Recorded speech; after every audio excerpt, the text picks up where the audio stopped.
The Shake Up is brought to you by HubSpot Podcast Network. That's right. The HubSpot Podcast Network is a one-stop audio destination for business professionals. It's where education meets inspiration with amazing shows like My First Million, where you can hear stories from the entrepreneurs who made it big. And where the hosts, Sam and Sean, don't shy away from the tough questions. With access to a collection of marketing, sales, service, and operation shows, you'll have all the information you need as your company goes from startup to scale up and beyond. Listen, learn, and grow with the HubSpot Podcast Network at hubspot.com/podcast network. Time, weather,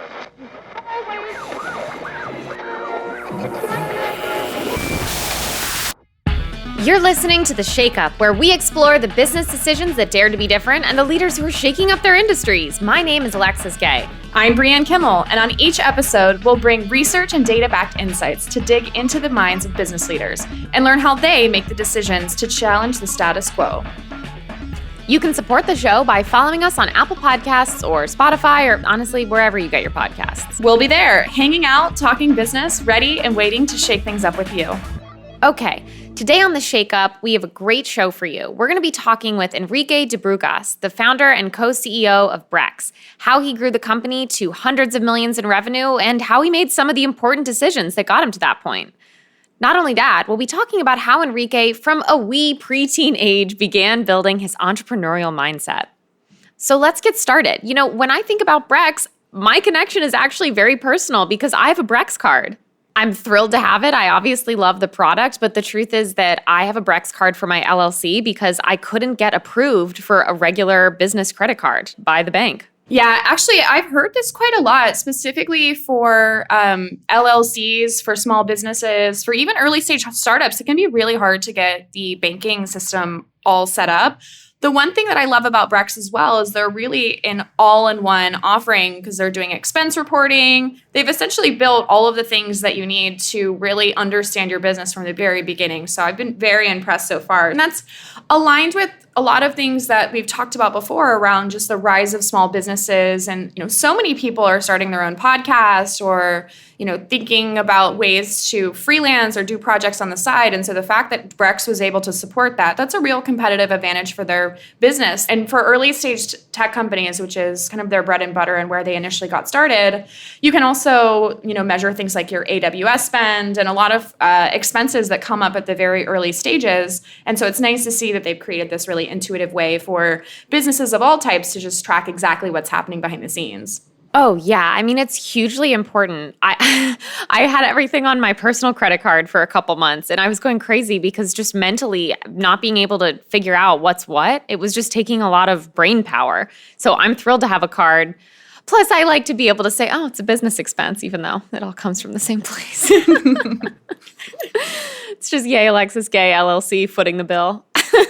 I mean, that sounds great. That's, you know, that's your free lunches and coffees and everything else. I think. Oh, yes. Now that we're working from home, Mm-hmm. Everything is a business expense. I was talking to a friend that said, are we working from home or are we sleeping at the office? And I think that's still a question that's largely still unsolved.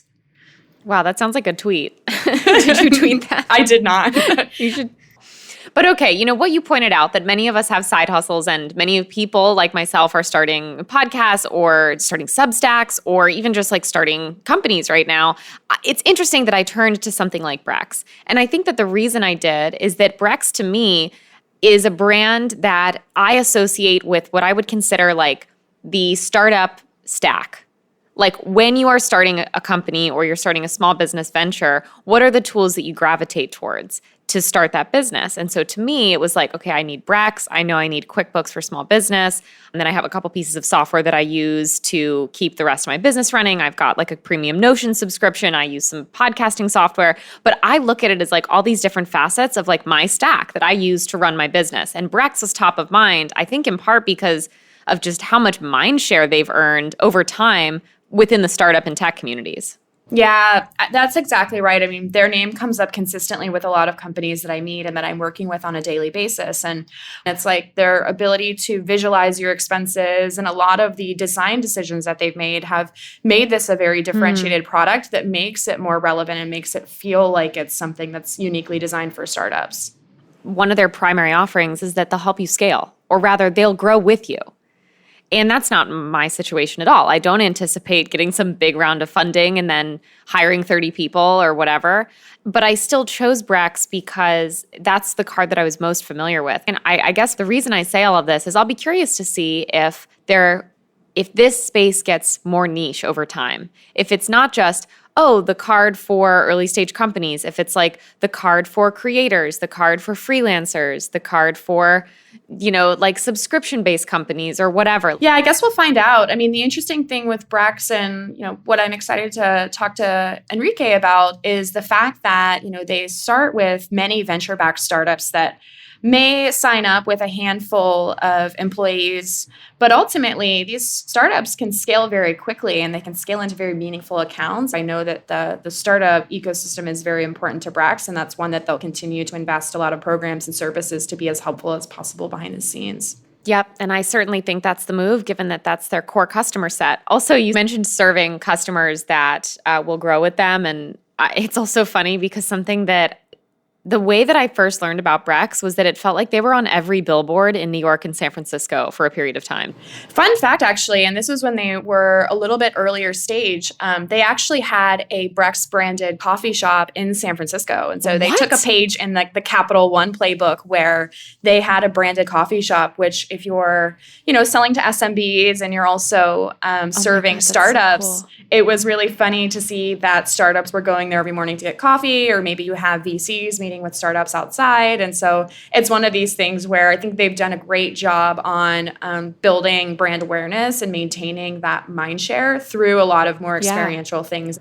God, that's some cool shit. That's brilliant. I love that stuff and that's the kind of thing. And I think that, I'll be curious to hear more and learn more about Enrique, but it seems like the idea for Brex is not one that I would consider, blowing everything wide open. Having talked about Square before, that's a concept that I think really blew everything up. Holy shit, this is really novel.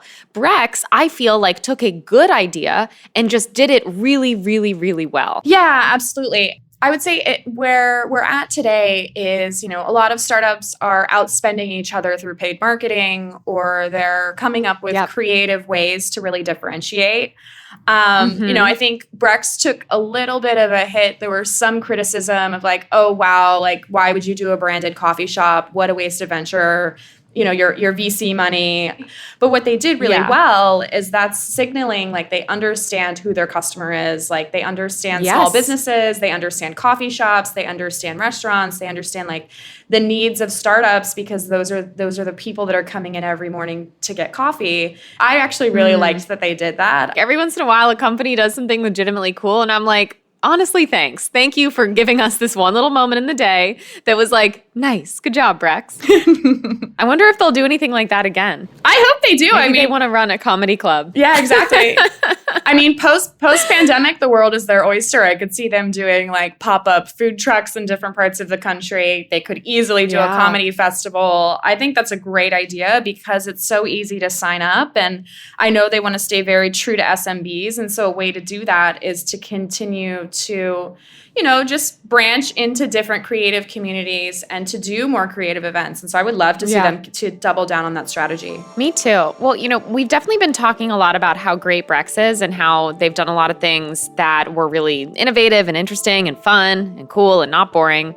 I do want to talk a little bit about what, I certainly consider to be a little bit of a stumbling block for the business, which was that in 2019, the company announced Brex Cash, but the launch of the company's second product, Brex Cash, was met with months of publicly pushed launches.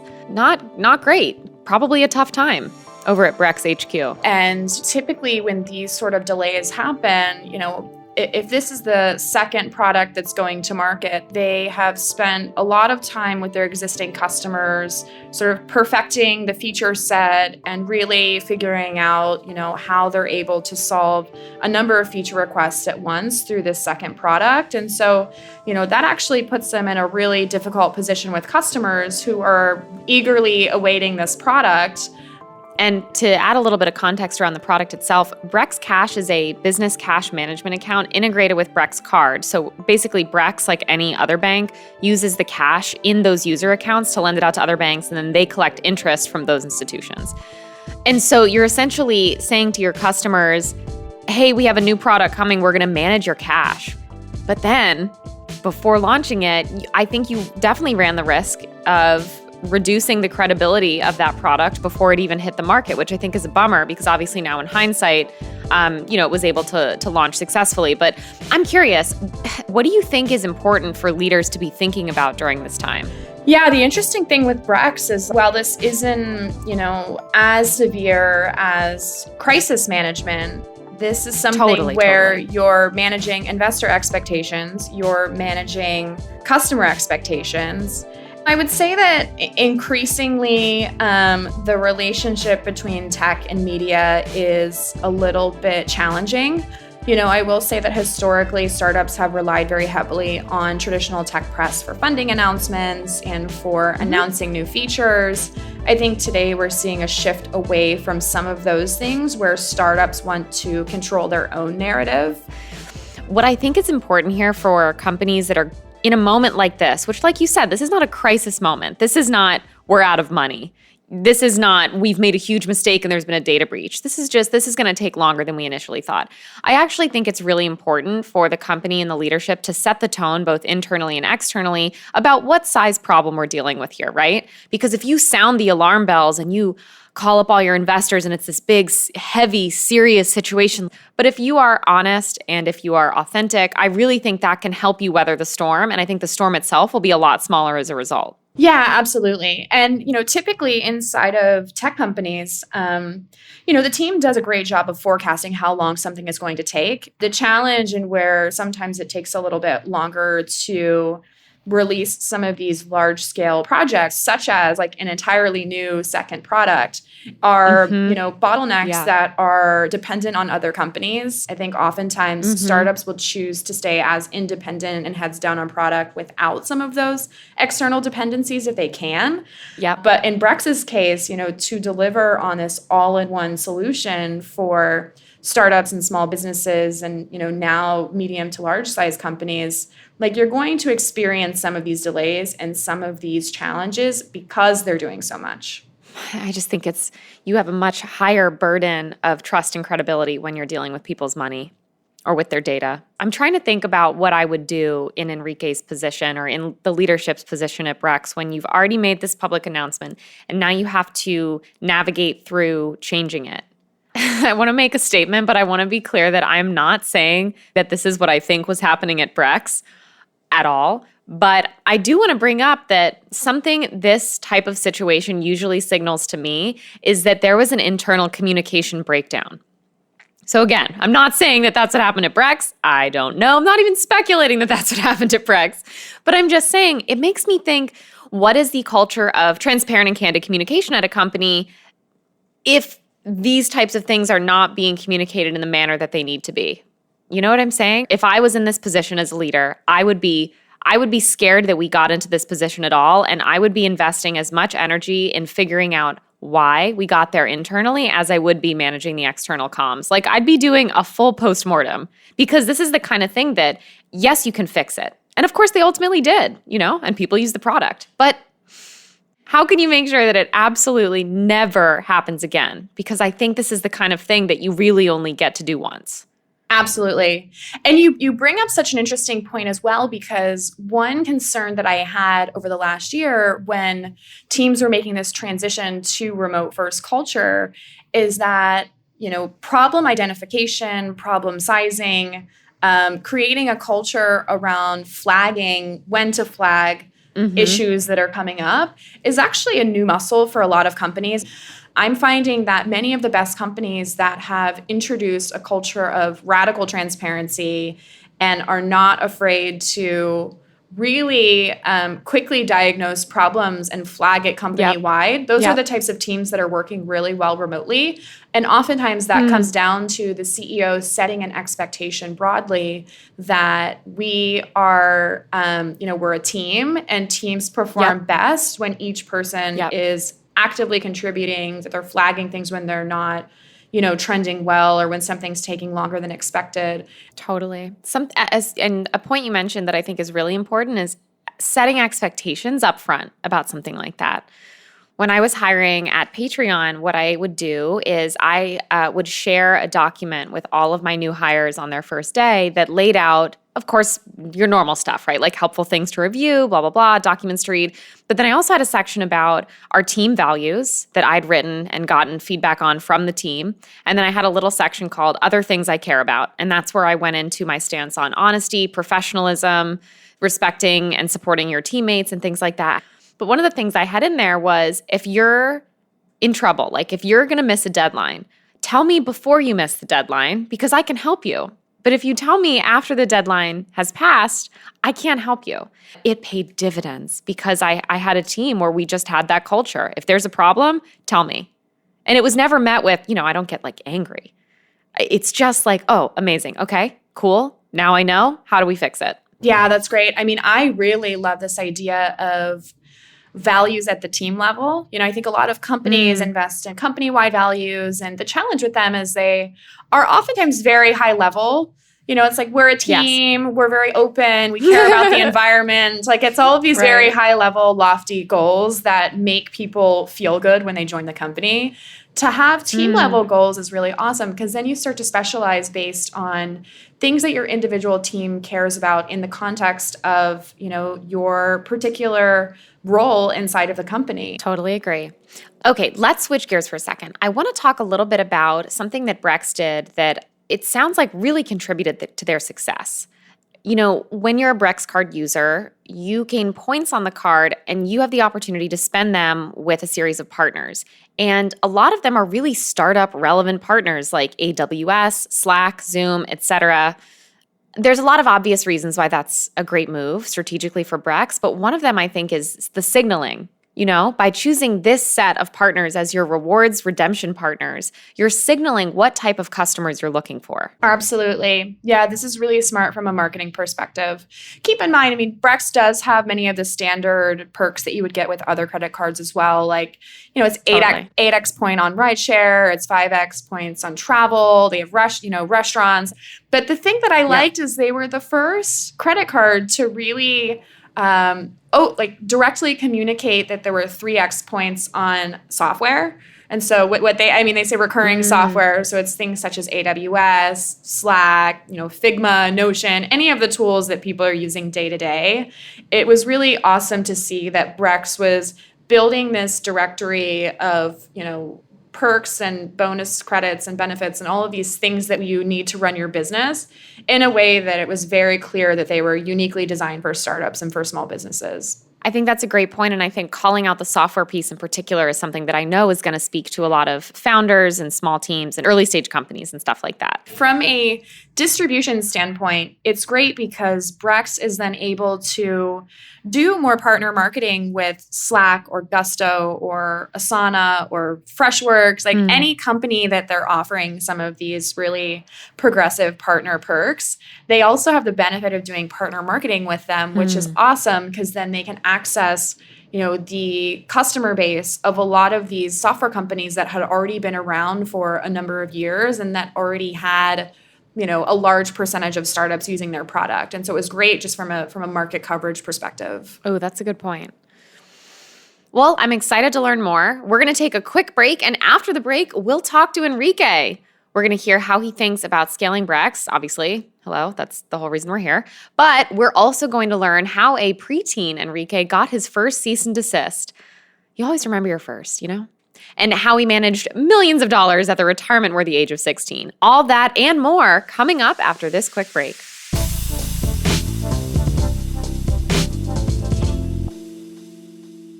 Today's episode is sponsored by those fine folks over at HubSpot. Managing conversations with prospects and customers and creating a remarkable experience can be tough. HubSpot wants to change that. That's why they created a CRM platform that makes it easy to align across teams. Oh, it's so much easier. With HubSpot's unified system of record, all teams can create a better customer experience without missing a beat. We love a unified system of record. We always say that. You can install live chat on your website and allow sales or support to get in touch with prospects directly. Or send marketing emails on behalf of sales reps or customer success managers. Not to mention, it allows prospects to book meetings with reps without wasting time. Yeah, and best of all, teams can get access to all of a contact's history. so they can have more informed conversations with prospects and customers and design a better overall experience. The result? All your customer people can align around the same goals, consistently great customer journeys that drive growth and lifetime loyalty. Learn more about how you can scale your company without scaling complexity at HubSpot.com.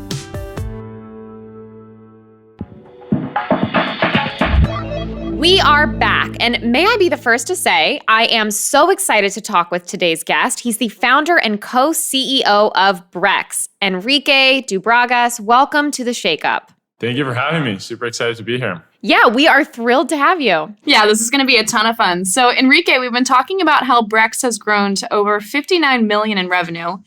And we're going to spend some time on the company's focus on SMBs and not just startups.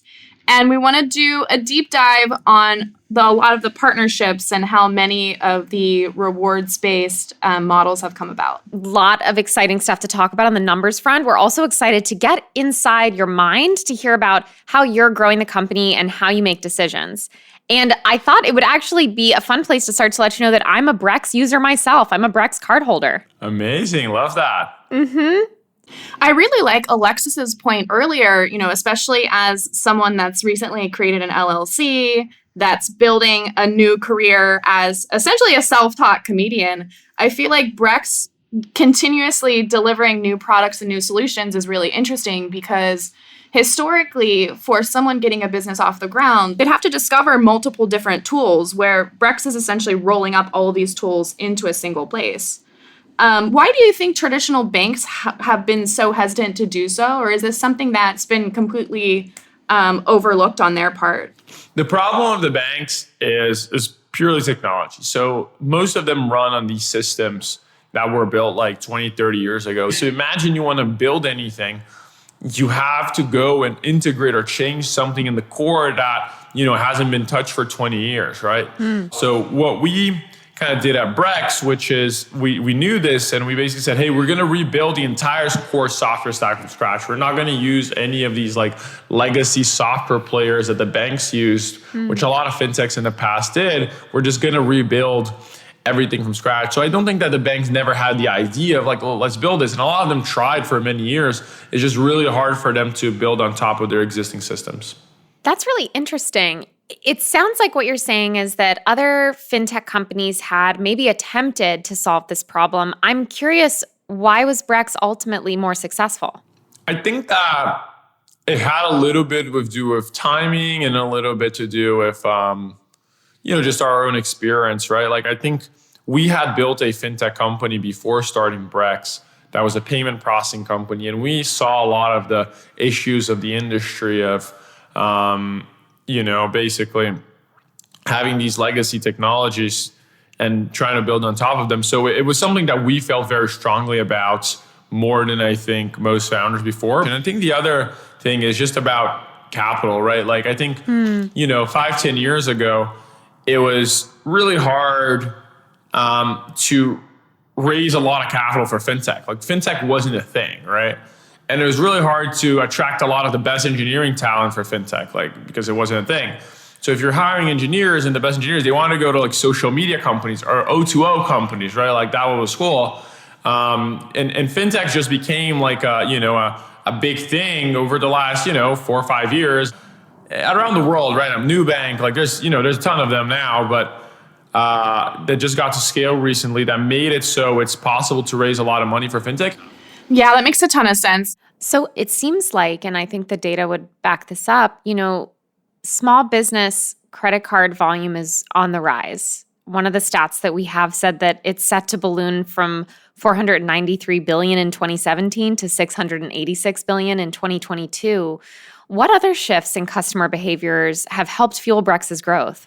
A big one is the percentage of vendors that take credit card has been increasing. So if you think about a business of the past, right? Like, let's say you got a restaurant, right? Like you're paying, your biggest costs are your rent, which you can't pay on card, your food, which is usually like, wholesale, so you pay over check, right? Like you have employees, which are payroll. So it didn't really have a lot of card expenses, which is, kind of like a core part of our monetization and business model. Then if you go to an e-commerce company, very different. They pay a ton of ads all on credit cards. They pay, servers on credit cards. They have a lot of SaaS vendors like Shopify and, or Toast or, Slack, etc., all going through credit cards. And that being a bigger part of a company's like total expenses, that has been like really good for Brex. Totally. Those types of shifts all make a ton of sense. And then, of course, the booming number of former tech workers leaving to become comedians. I mean, that must be a huge portion of your revenue. Huge. Yeah, that's our, Massive. we're going to have a GM for comedians soon. Let me know. Hook us up on email. I can deliver product feedback. Amazing. So, Enrique, as you're thinking about those decisions and where to go next with your customers and thinking about how all of those customer behavior trends are shifting, how do you make those big decisions about where Brex should invest next? What's your personal decision-making process like?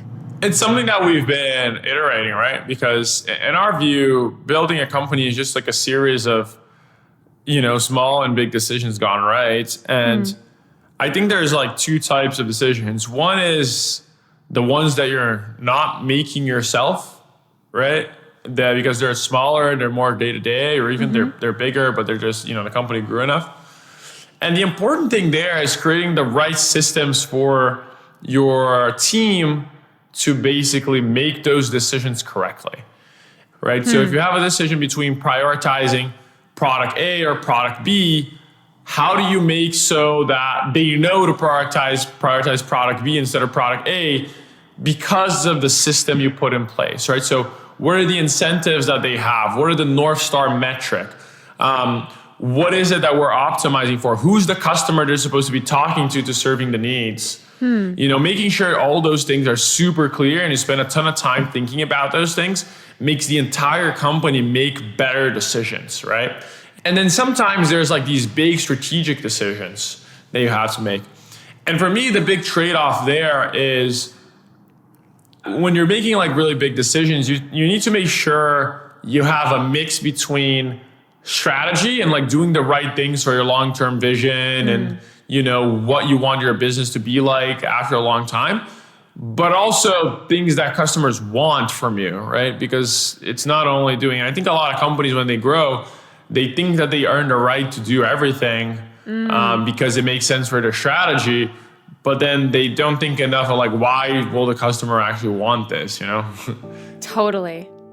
Enrique, I want to go back to a little Enrique lore that we read. I want to hear a little bit about you at age 12. I read about you at age 12, and I heard that it all started with a video game. Can you tell us a little bit about that? Yeah, so that's kind of how I started coding. I started coding when I was around 12 because there was this game I wanted to play. It was a paid game, and gambling and playing in Portuguese is the same word. Oh, really? Yeah, and when I asked my parents about it, hey, can you pay for this thing for me? They said, no, why are we going to give you money to gamble? And it's hard to explain, like it was different. So I learned that if I learned how to code, I could actually play the game for free and build like a pirate version of the game that, oh my God. Me and my friends could play. And then I launched this pirate version of the game and it became super popular. Like a lot of people started playing because it was free and a lot of people don't have the money. Yeah. So that's kind of how I started out. But like 6 months later, unfortunately, I got some legal notifications saying I was breaking some sort of patents. Oh my God. I didn't really know what patents were, but my mom got super upset. So after that, you created some education startups, but at the ripe old age of 16, you created Pagar.me. And what I read was that in just 3 years, Pagar.me grew to 1.5 billion in volume of transaction processed. Can you tell me a little bit about how you went from coding this game at 12 to building a company that processed billions of dollars in volume by 16? Yeah, totally. So basically, after, I got these legal notifications, I started having like I was just spent all my time doing this. Like it was 100% of my time and energy was building this thing. So I was having this kind of like 14-year-old crisis a little bit of, what do I do with my life? But then what happened was I started doing some normal stuff, right, to fill my time. So I found a girlfriend, I started watching TV shows, and I started watching a TV show called Chuck. Yeah. I don't know if you've seen it. It's like a really good computer hacker and programmer that saved the world through code, and he was very clumsy, so I kind of identified a little bit. And I was like, I want to be exactly like Chuck. Chuck is so awesome, and Chuck had gone to Stanford. And I got obsessed with getting into Stanford because Chuck had gone to Stanford. That's amazing. That was why. Really? That was why? Yeah, I just wanted to be Chuck. So when that happened, I basically started getting obsessed with how to get into Stanford, but it was kind of a complicated process for Brazilians, like the whole US application process is not super easy. Yeah. And then I found this Brazilian that was graduating from Stanford, and I added him on Facebook and, started chatting with him. He gave me some attention, and it turns out he was starting a startup in Brazil that was like an Eventbrite in Brazil, so ticketing in Brazil. And I was a coder, so we did this deal in which I would code for him for free. In exchange, he would teach me the Stanford application process and write me a recommendation letter. Wow. Wow, that's great. So that's kind of how I got into startups. I went to work for this guy for a year, and he basically taught me so much about doing startups, and I was super involved in building the product and everything. And I don't know, it just sounded like a really cool life, this entrepreneur life. So after a year working, I decided I wanted to try to do a company myself. Why not? Yeah. So I learned how to get into college in the US, even though I haven't gotten in yet. I at least learned the process. So I decided to build a company that helped other Brazilians with the whole process.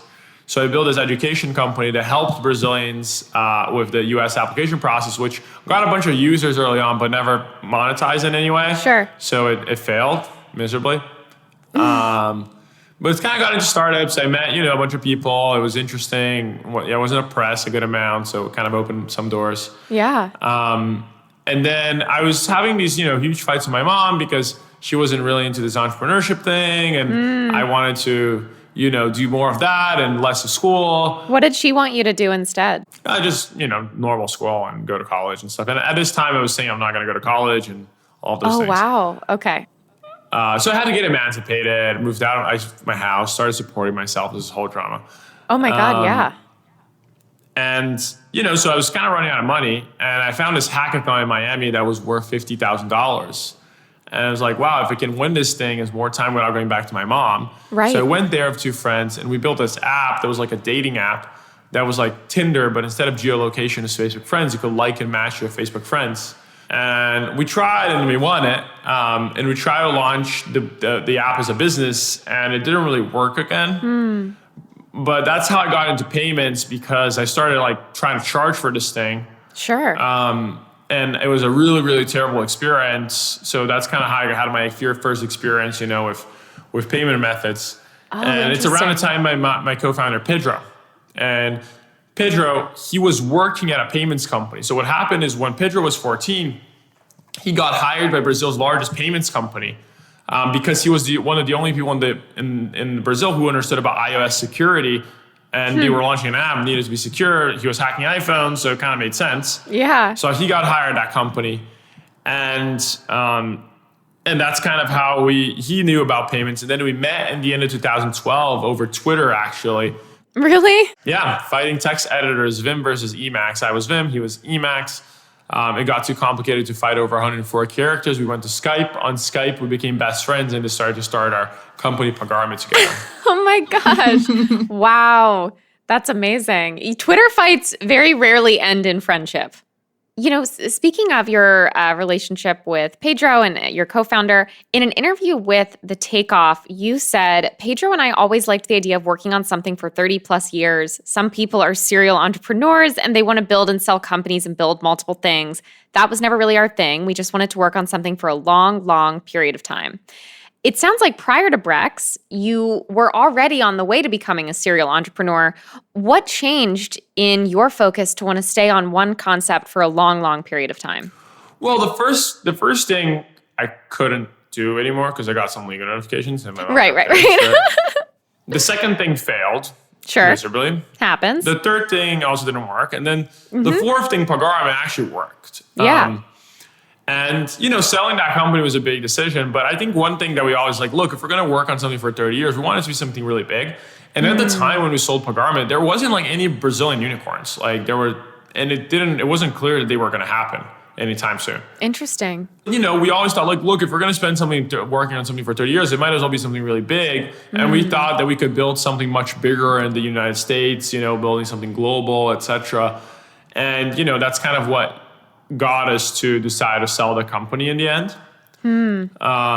And also, look, we were 20 and broke, right? And, we sold the company to change our lives, and much easier to think in 30-year horizons when you don't have to worry about your credit card next month, It's interesting, too, because while you intend to build for a long, long period of time, the Brex team is consistently shipping new features and new products, essentially. And so it does look like, the company is constantly evolving.